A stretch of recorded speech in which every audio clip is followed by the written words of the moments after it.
Lo dijimos temprano, vamos a conversar sobre medios de comunicación y para eso está Pedro Santander, académico, con nosotros para conversar hoy aquí en el estudio, Pedro, por primera vez. Bienvenido. Algún día iba a pasar, algún día iba a venir a Santiago. Me gusta su camisa, es como de Obi-Wan Kenobi. Puede ser, sí, pero es latinoamericana. Eso. ¿Mira, colombiana? Preciosa. Pues creo que ecuatoriana. Ecuatoriana, ya, Que, por ahí o colombiana, por ahí parece que es colombiana. colombiana. Sí. Muy bueno.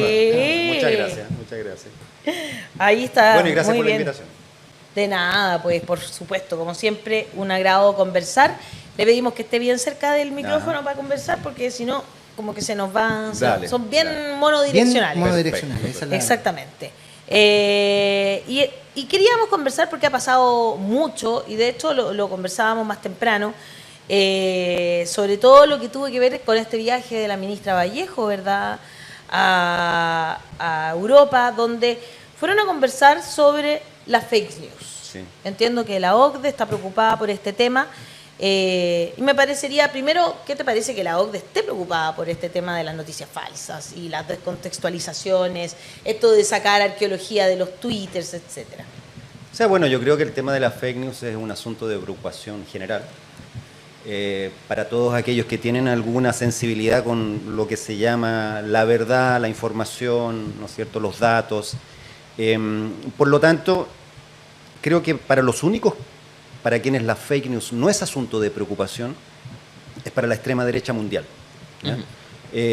Por el contrario, para la extrema derecha mundial, el trumpismo, Bolsonaro, bueno, y nuestra propia criolla extrema derecha, las fake news son más bien una herramienta de uso político bastante eficaz además. Por lo tanto, ¿qué me parece? Me parece muy bien que la OCDE esté preocupada de eso, me parece bien que la ministra que en Chile está a cargo de las comunicaciones esté preocupada de eso. No entiendo bien por qué viaja a Europa a eso, seguramente para conocer aspectos legislativos, ¿no? Claro. Pero al menos en América Latina quienes están bastante avanzados en eso y le dieron una vuelta y una reflexión importante al tema en general comunicacional y específicamente también al tema de las fake news y del asunto digital son los brasileros, ¿eh? Evidentemente hubo un interregno ahí, una pausa con todo ese nefasto momento de Bolsonaro, pero los Empujado brasileros, por las noticias falsas, en realidad. además Bolsonaro usó las noticias falsas en sus campañas y en su gobernanza fuertemente, pero los brasileros, legislativamente hablando, están bastante avanzados en eso. De hecho, en la última elección, sí, conocemos poco de Brasil a veces por el tema, bueno, una es porque somos chilenos y estamos poco conectados con América Latina, y otra por el tema idiomático, ¿no? Pero, por ejemplo, en esta elección el Tribunal Supremo Electoral de Brasil sancionó a los bolsonaristas, a Bolsonaro, por el uso de fake news. Hay una diputada de extrema derecha bolsonarista, brasilera, su nombre no lo tengo ahora, que tiene prohibido usar redes sociales. ¿Sí? Sí, tiene prohibido. Y si se detectan que alguna cuenta que pudiera ser con otra identidad Intenciones, es de claro. ella, la castigan. Entonces ella está, por el Tribunal Supremo Electoral brasilero, está impedida de tener redes sociales por el uso constante, permanente y comprobado Pedro, de fake news. Son Entonces, pasos muy importantes, yo creo. Yo creo que es muy relevante marcarlo, pero ¿no tiene que nacer esto también de las propias plataformas que generan la amplitud? Porque hoy día vemos, y coloco el ejemplo de Twitter, aunque Twitter es un elemento entre muchos más, donde no hemos visto interés de la propiedad de Twitter por autorregularse. En un principio, Twitter cuando nace, me parece que ni siquiera tenía la intención de volverse un medio de comunicación tal como lo es hoy día. Pero no hay control sobre las granjas de bots, no hay control sobre lo que se dice, y al final eso termina siendo utilitario a la propiedad de la plataforma. Entonces, yo creo que acá la regulación podría venir de un poquito más arriba, ¿no? Bueno, yo creo que ahí nosotros ya tenemos unas cuantas décadas de neoliberalismo sobre nuestra experiencia, sobre nuestras almas, nuestros cuerpos, nuestro cerebro, y sobre nuestro conocimiento, de tal manera que esas décadas, una de las cosas que nos han mostrado que esta cuestión de la autorregulación no funciona, ¿ya? Porque es una de las grandes promesas, ¿no?, de que la autorregulación es una de las mejores maneras en que se regulan las corporaciones, las empresas, sectores con intereses, y evidentemente eso no funciona.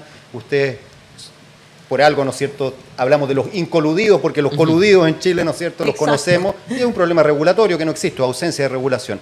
Entonces las grandes compañías tecnológicas a las que tú haces menciones no se autorregulan, eso ya está en su corta vida, pero intensa, muy comprobada. Es decir, Zuckerberg, por ejemplo, Claro. lo llevaron en un momento, claro. compareció, es muy interesante, son 5 horas Muy. de... Sí, frente al Congreso estadounidense. Algunas partes de esas se las muestro a mis estudiantes. ¿Sí? Sí, es muy interesante. Bueno, no las 5 horas, pero hay unas partes donde Zuckerberg tiene que dar testimonio ante el Congreso estadounidense. Y fue un momento complicado para él, pero ahí quedó. ¿Viste? Ahí quedó. Twitter no opera frente a la fake news realmente, ni frente a los bots. Bueno, hay un problema también técnico a veces, ¿no? O sea, detectar automatizadamente bots o fake news no es fácil. Fíjate tú que en este momento en nuestra universidad, la Pontificia Católica del Paraíso, la gente de lingüística está desarrollando con la gente de informática, yo no estoy metido en ese proyecto, pero son colegas, están tratando de desarrollar un algoritmo que detecte fake news. ¿Ya? Ay, están en eso, están con financiamiento. Hay que verlo con precaución, pero bueno, en fin, pero la autorregulación no funciona. De hecho, claramente, ayer, por ejemplo, estábamos en el Consejo Municipal y son abiertos los consejos y la gente puede comentar por YouTube y hay un chat, igual como el que nosotros tenemos acá, ¿no es cierto?, donde la gente comenta y fíjate que nos llegó una especie de amenaza de muerte incluso. Sí, sí. Y yo le preguntaba después a las personas como del área jurídica y yo puedo bloquear como autoridad, por ejemplo, a alguien que me está amenazando de muerte, porque yo he escuchado que nosotros no podemos bloquear gente, eso según el CERVEL. El problema es que el problema de Chile es la falta de regulación. ¿Ya? Por ejemplo, la ley de protección de datos es del año 90 y pico, 90 y tanto. Entonces, es una regulación o inexistente o atrasada, pero lo único claramente que se ha demostrado como con cierta eficacia es la regulación frente a este tipo de situaciones. Por ejemplo, frente al discurso de odio, o sea, una amenaza de muerte, a ustedes seguramente ahí... Decía, las vamos a sacar en bolsas de basura, ya, claro. Básicamente. Ese tipo de discurso no está sancionado hoy por el Código Penal, ¿me entiendes tú? En redes sociales. Debería estar sancionado, claramente. ¿No? El discurso de odio debería estar sancionado. O sea, las Chile fake está news. muy atrasada. Sí, está bastante atrasado en ese ámbito, muy atrasado, porque además la derecha ahí siempre levanta hipócrita y falsamente el tema de la libertad de expresión, ¿no? Claro. Como si la libertad de expresión fuera una cuestión ilimitada. Y no es así, ¿no? Nunca. De hecho, aquí la ministra así. Vallejo, que estábamos poniendo como ejemplo, ¿no? Está haciendo, de hecho, está la Universidad de la Frontera, la Universidad de La Serena, la Universidad de Chile, entiendo, sí, trabajando con su sector. Y la ANP, la Asociación Nacional de Prensa, se restó de esta conversación. Sí. Arguyendo justamente lo que tú dices, Sí, que no van a limitar la libertad de expresión. Claro, bueno, lo que pasa es que la libertad de prensa, ellos hablan de la libertad de prensa. La libertad de prensa para ellos es la libertad de poder decir lo que quieran y lo poder hacer el negocio que quieran, ¿no? En el momento que tú regulas eso, te acusan de chavista, de castrista, etcétera. Y es falso. Evidentemente la libertad de información, la libertad de prensa, la libertad de expresión, como muchas otras, tienen límites. El discurso a favor de la droga, a favor de la pedofilia, a favor de los golpes de Estado, es un discurso que debe estar controlado, debe estar regulado. Eso después de las 18 horas, por algo hay una programación distinta. Perdón, después de las 22 horas para mayores de 18. Todas esas son regulaciones sobre la libertad de los discursos, ¿no? ¿Tú crees, Pedro, que es eficiente una ley de medios? Porque algunos oponen en términos de que podría generar cerco ideológico y dicen, no te hablo de la autorregulación porque yo coincido contigo, no funciona. Pero hay un camino intermedio. ¿Tú eres favorable a una oportunidad de generar una ley de medios? O sea, no solo creo que una ley de medios es favorable, es necesaria. Es necesaria. Es decir, todos esos sectores que se oponen, que es la derecha en definitiva, a una ley de medios, o llámese como se llame, porque en otros países se ha llamado de otra manera, pero bueno, Canadá la tiene, es estrictísima. Inglaterra, Gran Bretaña la tiene, España la tiene, Alemania la tiene.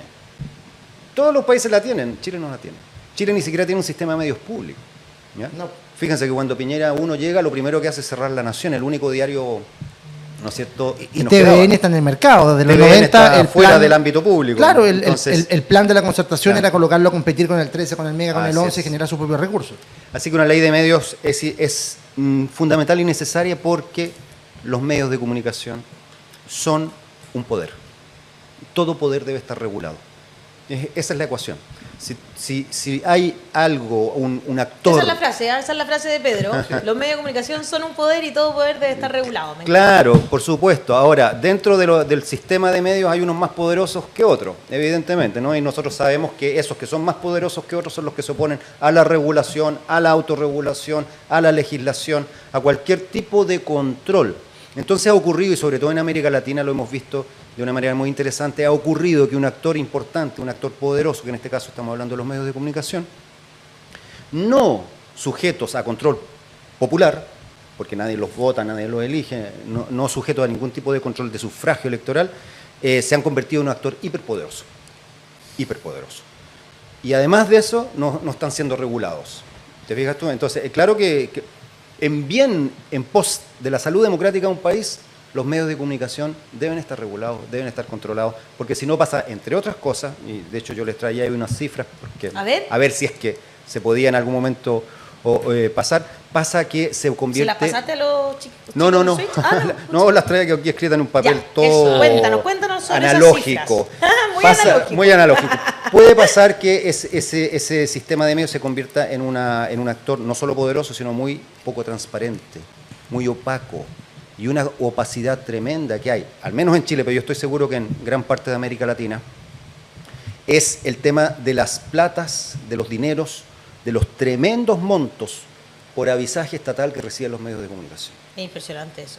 Mira, estamos hablando, según lo que se sabe, porque no se puede rastrear bien, de entre el 2019 y el 2020, solo en Chile, de 100 millones de dólares.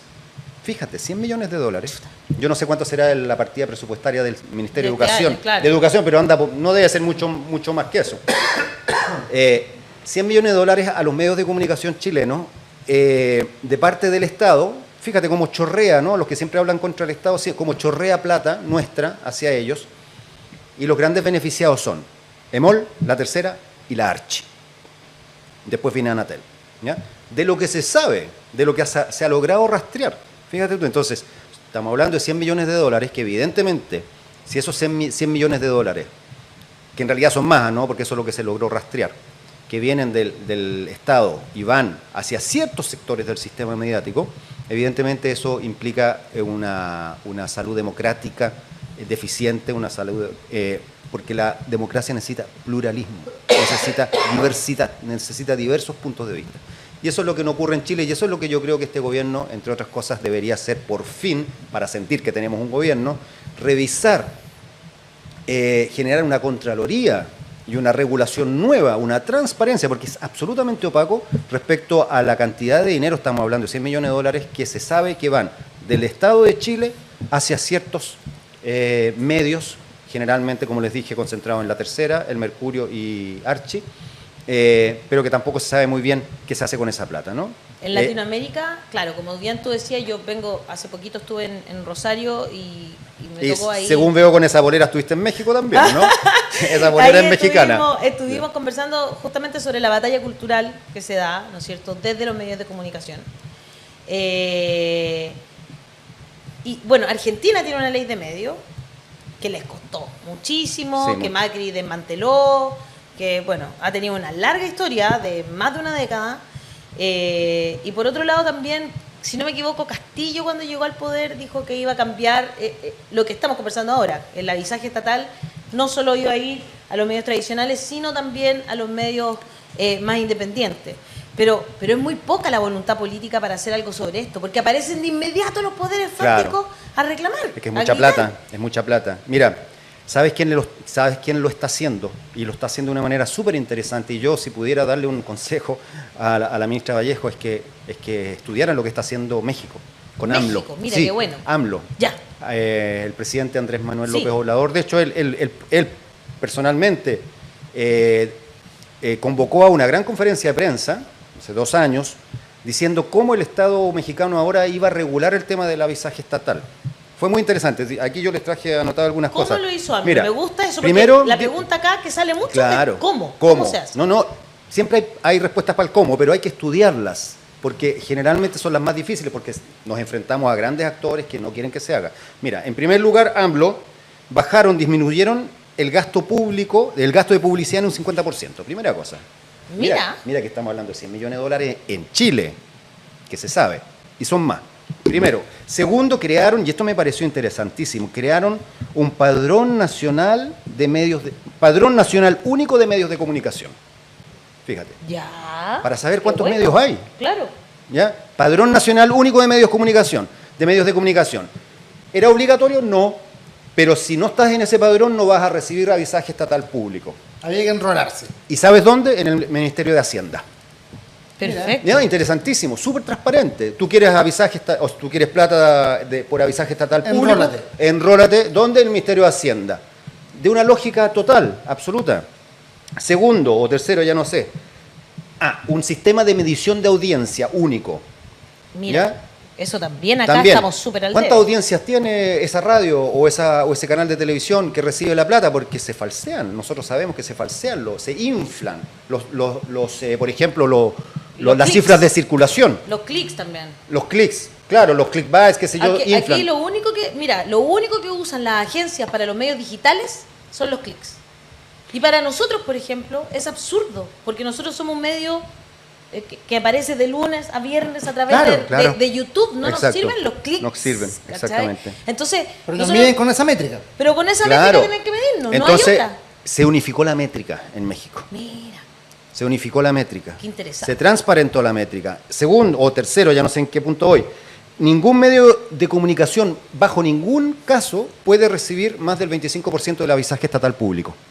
O sea, se limitó. Se pone un límite. Acá Mercurio se da de espalda. 40%. No, claro. Se llevan ellos el 40%, sí, más o menos. De lo que se sabe. De lo que se sabe. De lo que se sabe. No podría ser.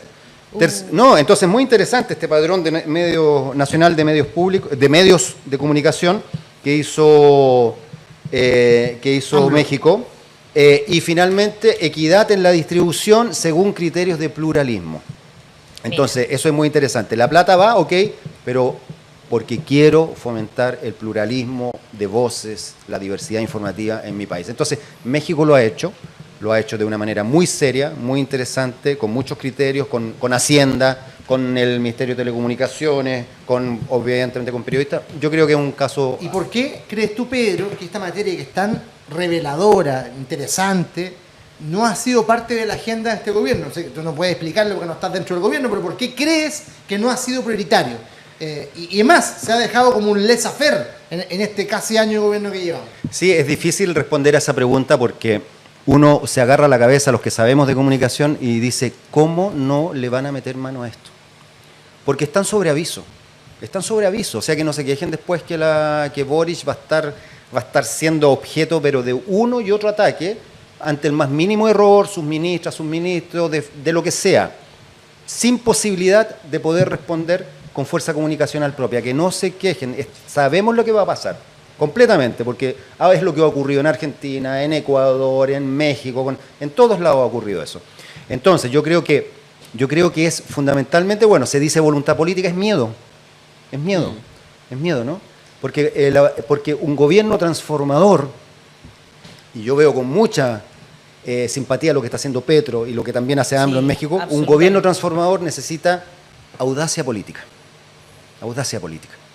Dentro de la seriedad, evidentemente, de los estudios, con rigurosidad, pero tú necesitas audacia. Petro fue muy audaz. Muy audaz. Ha sido tremendamente. Ha sido tremendo. Los primeros 10 días fueron tremendos de Petro. Ahí ya quedó clarísimo lo que iba a hacer, ¿no? Pero si tú no eres audaz, no vas a poder transformar un país. Entonces, para meterte en el tema mediático, comunicacional, regular un poco, a ver qué pasa con los 100 millones de dólares, a dónde se van, establecer ciertos límites, beneficiar a otros actores de la escena comunicacional como ustedes y como tantos otros que tienen audiencia, que tienen público, pero tienen una voz, una línea editorial distinta, requiere audacia. Llega a ser chistoso. Y esa audacia yo creo que no la tiene el gobierno. Que Camila Vallejo salga en el Mercurio hablando sobre bueno, eso lo hemos hablado, ¿no? Eso lo hemos hablado. Es una cosa que uno se agarra a la cabeza. Bueno, le preguntamos acá a Giorgio. ¿Sí? Lo inquirimos hace un año exacto. Tú lo fuiste muy... ¿Y qué lo dijo él? Lo que pasa es que no podemos quedarnos solo en los lugares que son zonas de confort. Tenemos que ir a la trinchera del enemigo. Por favor. Y así le ha ido. Por favor. Y así les les va a ir. así les va a seguir yendo. Por eso les digo, estamos sobre aviso, sabemos exactamente lo que va a pasar. ¿Qué No pasó hay que... con la convención constitucional? Pusieron Claro. sus lucas en las últimas noticias y yo me acuerdo que cuando yo lo denuncié, la gente me decía por redes sociales, oye, pero es que también tienen que estar ahí.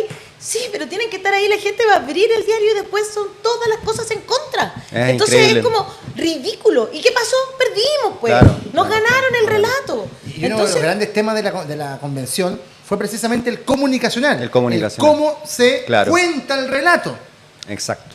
Exactamente, es eso. Ese es un gran problema. Y bueno, a diferencia de otros temas como la vivienda, podría ser la salud, que son muy sentidos, no son muy de carne, el tema comunicacional puede parecer más alejado a la ciudadanía. Entonces también es más cómodo no meterse ahí, porque somos nosotros los que sabemos de esto. Es la clase política la que entiende perfectamente el valor de la comunicación, la que lucha por eso, o lo frena. La ciudadanía, claro, está más preocupada de la salud, la educación, la vivienda. Entonces, claro, no meterte en el tema comunicacional también no es una exigencia no apurada de la... Pero mira lo que está pasando. Hace exactos 10 años, 11 te diría yo, fue el último año donde la televisión nacional fue la televisión de mayor audiencia en nuestro país. De ahí comenzó el declive, en el año 2011 precisamente, Fíjate. la última vez. De ahí comenzó el declive. Y hoy día, el proceso que estamos mirando, observando desde afuera, es muy parecido al de la nación. Así Como que es. lo están dejando secarse Así es. el O árbol. sea, de hecho, lo que estaba escuchando el otro día, mi marido me contaba, porque a él también le gustan mucho los medios, decía, ¿podéis creer que acabo de escuchar que TVN va a reflotar las teleseries que le fue bien? O sea, va a ser de nuevo Sucupira, Rojo y Miel. va a ser de nuevo Rojo y Miel, va a ser de nuevo Los Montini, no sé qué, Romané. O sea, y pues, no Imagínate. entiendo. Es que francamente, o sea, está bien una que otra que la revivan de vez en cuando, pero de verdad, y no hay plata para hacerlo bien tampoco, porque imagínate hacer esa que se hizo en Humberstone, Pampa Ilusión. No, claro, Que que era también tenía un sentido carísima, identitario carísima. que se perdió. Y más allá de eso, también hay un alma extraviada hoy día en la televisión pública. La televisión es como de 1990, si yo la Como la todas las miro cosas. y te juro. Sí, parece Así que el es. país volvimos a 1990. En YouTube. Yo te diría, no Michelle- sé qué, en los 90 era Ahí está, mejor. Mira, ahí Perdóname. está, Footage. Sí. Remake de nuestras teleseries, TVN planea.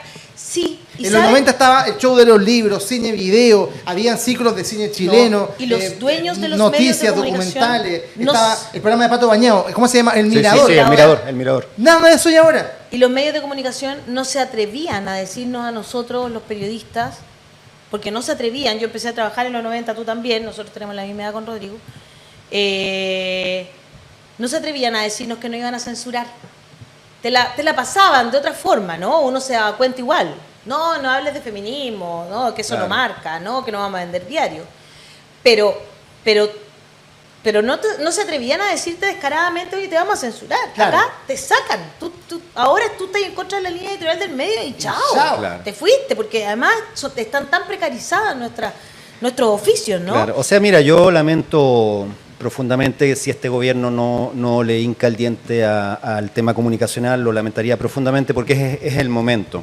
Ya, y no ves porque además yo creo que está el aprendizaje que tú decías, Alejandra, de lo que pasó con la Convención Constitucional, donde ahí se perdió la batalla comunicacional fuertemente. ¿Ya? Ahí hubo batalla comunicacional que nos dieron duro.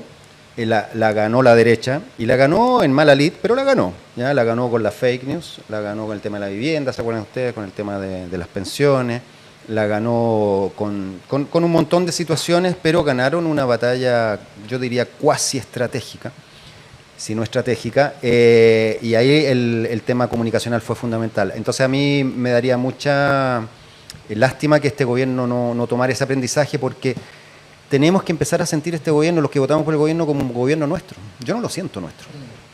Y eso es también una cuestión bien comunicacional. ¿Ya? Muy. Háblenme. ¿Ya? Es verdad. Háblenme. Yo no sé, mira, comunicar es orientar. Comunicar es orientar. Yo no veo al presidente Boric orientándonos. No veo orientación. ¿Ya? Y la poca orientación que veo de algunos ministros la tengo que buscar en el Mercurio en la Tercera. Es absurdo. Entonces, yo necesito orientación. ¿Qué está pensando el gobierno? Bueno, si el gobierno, por ejemplo, está pensando, miren, debido a la correlación de fuerza, tenemos 2, 3 cuestiones que vamos a lograr realistamente, comuníquela. comuníquela y lo vamos a entender.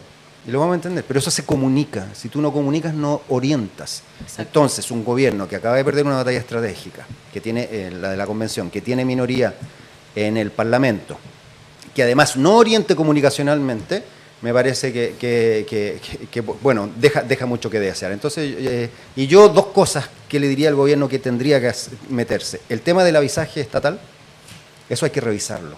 Eso hay que revisarlo, hay que fiscalizarlo y hay que redistribuirlo. Estamos hablando de 100 millones de dólares o más. Y en segundo lugar, Televisión Nacional. Es decir, no puede ser que solo la derecha tenga voces, tal cual, ¿no?, en la comunicación social. No puede ser. ¿Y eso crees que es casualidad? Yo tengo me he trabajado más en televisión, por lo tanto tengo la experiencia tanto empírica como también de preocuparme un poco de cómo se mueven los contextos. Y me da la impresión a mí de que cuando termina la televisión universitaria, que fue un tránsito que comenzó en los 90, que terminó aproximadamente en el 2010, cuando pasa Canal 13 a propiedad de Luxich, la televisión pierde misión, porque las universidades, bien o mal, tenían principios, claro, que intentaban traspasar a través de las pantallas. Los tres ejes de la televisión. Informar, entretener y educar, que era lo que se actuaba. Pero al momento de hacer ese tránsito, que yo no sé si fue una cuestión intencionada o no, desconozco la materia, se pasó todo el mundo privado y la televisión pasó a ser un instrumento sin misión. Mira, yo creo que en el tema comunicacional, que es políticamente tan importante, pocas cosas son al lote, casualidades. Fíjate tú que yo viniendo de Valparaíso y para acá, pensando en cosas que pudiéramos comentar en el programa, recordé que el bando número 15, después del golpe de Estado, de octubre del 73, lo que hace es que, bueno, después del golpe se cerraron todos los medios, todos, 100%, y el bando número 15 autoriza la vuelta a circulación de dos medios, La Tercera y El Mercurio. Entonces nada es casual. Más ¿ya? Claro, echarle agua a esto. Y estamos en la misma, estamos claro, los dos grandes. Entonces, en La Tercera y El Mercurio, después del bando número 15 de la Junta Militar en octubre del 73, se encuentra con el mercado abierto para ellos. Abierto a disposición para ellos, sin competencia. Teníamos a Clarín, El Siglo, el Ilustrado, Últimas Noticias. O sea, había competencia, Radio Portales. Se encuentra sin competencia. Entonces, lo mismo. Entonces, toda la lógica que uno ve que marca tendencia en los medios de comunicación no es casual. No es casual. No es casual, en absoluto. ¿Y no ves en la propuesta de la ministra Vallejo de este diagnóstico que van a hacer estas universidades estatales el comienzo de una política distinta? Porque es muy del estilo de este gobierno empezar con estas comisiones, tratar de tener un diagnóstico antes de actuar. Ahora, es por verse si van a actuar, es por verse también si posterior a ese diagnóstico empiezan a orientar, por lo menos, si es muy difícil actuar en términos legislativos. Hay cosas que por lo menos, como bien dices, pueden hacer desde la netamente comunicacional de un presidente hablando. Pero ¿no te da la impresión que van a hacer eso? Mira, al respecto, yo incluso participé en una o dos reuniones de esa. Sí. Estuve ahí con más gente de la universidad. Es interesante lo que están haciendo, por supuesto. Además están preocupándose también de la protección del periodista, ¿no? En la profesión periodística. Lo que yo pienso al respecto es lo siguiente, Hassan. Yo creo que el diagnóstico está hecho. Los diagnósticos están todos hechos. Y además los diagnósticos son acertados. ¿Ya? Pero yo creo que el gran problema del mundo progresista latinoamericano es pasar del diagnóstico al quehacer. Claro. ¿Ya? Pero ya basta de diagnóstico, si el diagnóstico está hecho. ¿Ya? Desde el bando número 15 en adelante ya sabemos, está hecho el diagnóstico, están las cifras, lo que les dije del avisaje estatal. Están las cifras de la concentración del sistema mediático chileno. Está la falta de pluralismo en el último estudio que hizo el Consejo Nacional de Televisión. Los diagnósticos están hechos y están bien fundamentados. Pero estos encuentros que hicieron en La Moneda, ¿sí? Convocatorias de académicos, entonces, ¿no están avanzando más que eso? No, están haciendo un diagnóstico y están avanzando pensando en políticas públicas. Eso es correcto.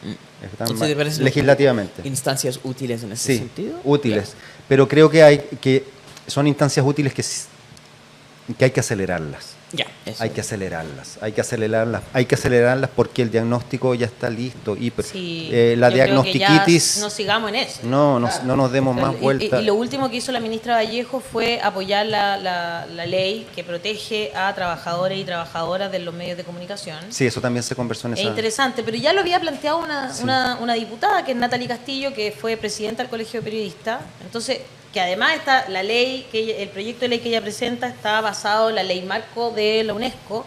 Entonces no tenía mucho sentido realmente. Entonces, yo le diría a la ministra Vallejo, de verdad, que en estos momentos ella debería preocuparse de TVN. Ella debería preocuparse de hacer una buena ley de televisión pública. Que como dijo Rodrigo, no permita que TVN se muera, porque si no se va a morir y nos vamos a quedar sin televisión pública. Y ahí sí que va a ser Así es. dramático. Y se va a privatizar. Exactamente. Se va a privatizar. Se va a terminar privatizando y va a ser otro canal privado más. Voy a leer algunos comentarios que tenemos. Tenemos muchos comentarios en realidad.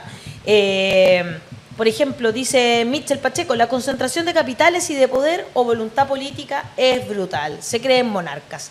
Siker dice, y la Ana Liga Uriarte pidiendo disculpas como buena ex concertacionista. Se refiere a esta crítica que hizo a los republicanos y luego que pide disculpas. Otra disculpa más, no, esa ¿Otra? no la tenía Sí. en mi registro, ya Bueno, no sabía. es que estaba Son negociando tantas las disculpas que han pedido. la ley de presupuesto, entonces no se podía quedar en eso. Ya. En Facebook, Patricia Falou Alvear dice, buenos días comunidad, sería maravilloso que acá se pudiera sancionar las noticias falsas, pero poca esperanza por los grupos de poder en el Congreso.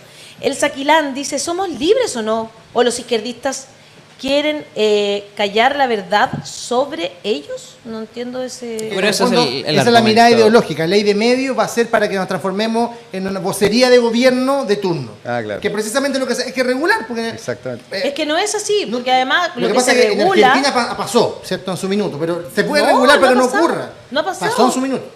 Acuérdate que el canal público... Clarín sigue siendo dueño de todo, ¿de qué No, estamos sí, pero- hablando? pero- Infobae, toda esa gente. Perfecto, pero fíjate lo que ha pasado con la televisión pública. En la época de los Kirchner era pro Kirchner ya hasta el hartazgo. Llegó Macri y lo borró a todos, Macri. Se fue Macri y volvieron a ser Kirchner. Eso es lo que no debe pasar tampoco, ¿me entiendes? Si de forma Claro, público, pero tú no de estás hablando gobierno. del canal público, Claro. yo estoy hablando Sí. del ecosistema de medios. Ese es el problema, que estamos viendo muchas- dos perspectivas distintas. Porque al final las regulaciones tienen que ver precisamente el ecosistema completo. Si uno no logra tener una diversidad en los Exacto. medios privados y son todos de un solo bando hablando Totalmente. en contra de cualquier cosa progresista porque son vocerías de los grandes empresarios, entonces tiene lógica tener un canal público que simplemente defiende la contraposición a ellos. Tener un canal público heterogéneo, diverso, pluralista, tiene lógica cuando el ecosistema tiene esa misma pluralidad. Cuando es sano, ¿cierto? Claro, Sí, ahí es. absolutamente. Bueno, fíjate tú que por eso los diagnósticos están hechos, ¿no? Las Naciones Unidas califican un ecosistema comunicacional como sano cuando hay diversidad en 3 dimensiones: diversidad de medios, diversidad en la propiedad y diversidad en los discursos. Si existen esas tres diversidades, ¿no? El tipo de medio, los discursos y la propiedad, entonces estamos ante un ecosistema sano. Eso ya está dicho por las Naciones Unidas, creo que el 2008. Imagínate. ¿Ya? Imagínate. Entonces, los diagnósticos están hechos. Clark Rix Owen también en Facebook dice, es ridículo que la plata de todos los chilenos se vaya a medios de un solo sector y que se dedican a atornillar al revés al actual gobierno y a cualquiera que no sea de derecha. Normal Flores Orellana dice que sería bueno que Pedro Santander diera asesoramiento al gobierno en este tema. Instagram, dice Sabina Vallejo, la comunicación y el que sea regulada es fundamental. Gracias por analizar el tema en profundidad. A Rosa dice, bien, qué bueno que se comuniquen e informen. Hay muchos chilenos ajenos por propia decisión a toda información. Podríamos ir igual con el tenemos un comentario de audio de WhatsApp, el más 569-9101-0672. O sea, tenemos varios, pero uno que habla sobre el tema que estábamos conversando antes. Pero sería interesante que lo escuchemos, porque en este programa leemos comentarios que ustedes hacen, aunque sean contrarios a la línea editorial que nosotros estamos llevando a cabo. Escuchamos audios de personas que a veces nos increpan, con respeto, por cierto. Siempre interesante escuchar opiniones de todo tipo. Exactamente. Sería interesante que pudiésemos escuchar ese audio, Audrey, que tú nos dices que es sobre los trabajadores del comercio. ¿Les parece o no que lo escuchemos? Dale, vamos. Vamos, aquí está. Hola a todas y todos, mi nombre es María y quisiera comentar que muchos años trabajé en retail y cuando dejé de hacerlo me di cuenta de que la vida tenía un ritmo mucho más tranquilo de lo que yo estaba acostumbrada. Cuando dejé de trabajar en retail me di cuenta de la sistematización en la que estaba y que en realidad no tiene mucho sentido de que las tiendas y el mall en sí exista hasta como casi a tiempo completo, como esos supermercados 24 horas. De alguna manera quieren normalizar que los servicios estén a disposición de quienes pueden acceder a ellos a la hora que sea y junto con ellos también a sus trabajadoras y trabajadores como servicios, no como personas integrales que necesitan y merecen respeto y cuidado. Creo que es deber de las empresas salvaguardar la seguridad de quienes hacen posible que estén ganando lo que ganan, son los trabajadores. Ahí estaba, sobre el tema que estábamos conversando del comercio, Sí, la entrevista ley anterior que están pidiendo los trabajadores del comercio. Muy bien. Ahí estaban. Yo creo que tenemos que escuchar las voces también, voces más diversas, fuentes más diversas. Eso es muy difícil. En la televisión aparecen siempre los mismos. Parece que estuviéramos realmente en los 90, todavía con el binominal vigente. Las organizaciones sociales no son escuchadas. Las personas no aparecen, ¿no? Sino responden a los discursos que se quieren poner en pantalla. Y eso que vivimos, esa primavera que vivimos durante el estallido, ¿no es cierto?, en que ponían a cualquiera y la gente decía, oye, apaga la tele. Ya no se está viendo en los medios y se frenó rápidamente, la frenó el mismísimo Volvió el Sebastián orden. Piñera. Sí, el Mercurio después editorializa criticando esa apertura. ¿Cómo es posible que ellos pusieron la opinión de la gente en la calle que estaban avalando la violencia? Eso duró en televisión duró un par de meses hasta que los dueños se dieron cuenta que estaban haciéndose daño a sus propios intereses. Y ahí dijeron, ¡shup! Grieta. Se acabó. Nunca más atacan. Así es. Ay. Bueno, con eso nos vamos. Nosotros vamos a seguir atentos, por supuesto, conversando sobre todos estos temas que son tan importantes para profundizar en temas como los medios de comunicación. Siempre vamos a estar. Muchas gracias, Pedro, por estar hoy día acá en La Voz de los que Sobran. Muchas Muy gracias. interesante. Muy iluminador todo. Los Muchas datos que gracias nos a usted. trajiste. Lo tengo todo aquí anotadito. Vamos Gracias a ustedes. a conversar con la Recomiendo, oye, gracias por la invitación, siempre un agrado escucharlo y también hablar con ustedes. Recomiendo seguir lo que está haciendo México, recomiendo seguir lo que está haciendo Petro en Colombia, saludos a Colombia. Es muy interesante lo que se está haciendo ahí y puede ser un gran aprendizaje porque ahí hay audacia política para transformar un estado de la situación que nos tiene a todos, del sector que sea, en una situación muy pesimista, muy miserable, Sí, en una cotidianidad que en América Latina es cada vez más difícil para todo el mundo. Entonces, transformar eso implica también atreverse a transformar la comunicación. Un abrazo, Pedro. Muchas gracias por estar aquí. Y por supuesto, ustedes pónganle me gusta, compartan, guarden, todas esas cosas que nos ayudan con los algoritmos de las redes sociales, que no son exactamente amables. No, pero ponle like. Eso. Pero con el like. La interacción, estamos interacción. Felices, arte interacción. Por favor. Hasta mañana, que estén muy bien. Chau.